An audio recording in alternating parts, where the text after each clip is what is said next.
The Middlesex Township Zoning Board began its review of a challenge to a new ordinance that would allow the development of 6 gas wells on this site. The Yeagar property is about a half-mile from 4 schools and a youth shelter.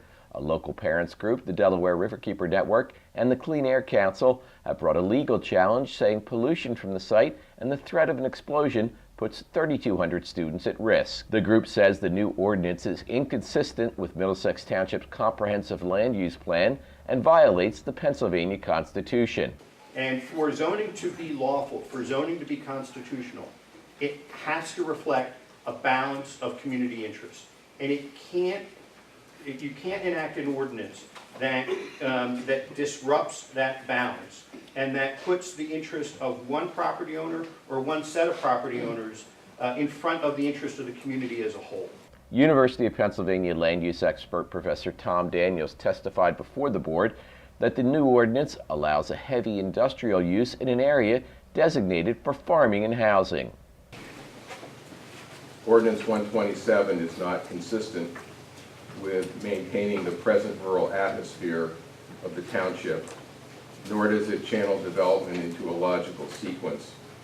What it does is permit haphazard oil and gas well development across 90% of the township.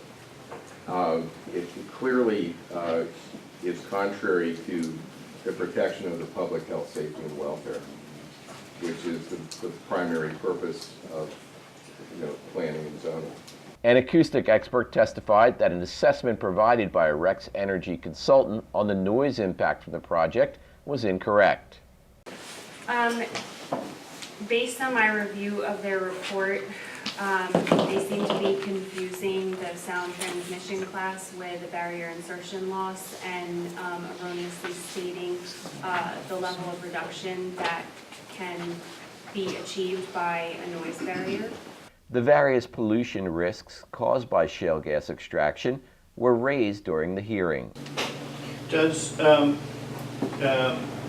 naturally occurring radioactive material get generated during crop farming? Objection beyond the scope of cross-examination. No, it's not. So, I will allow it. Sir? No.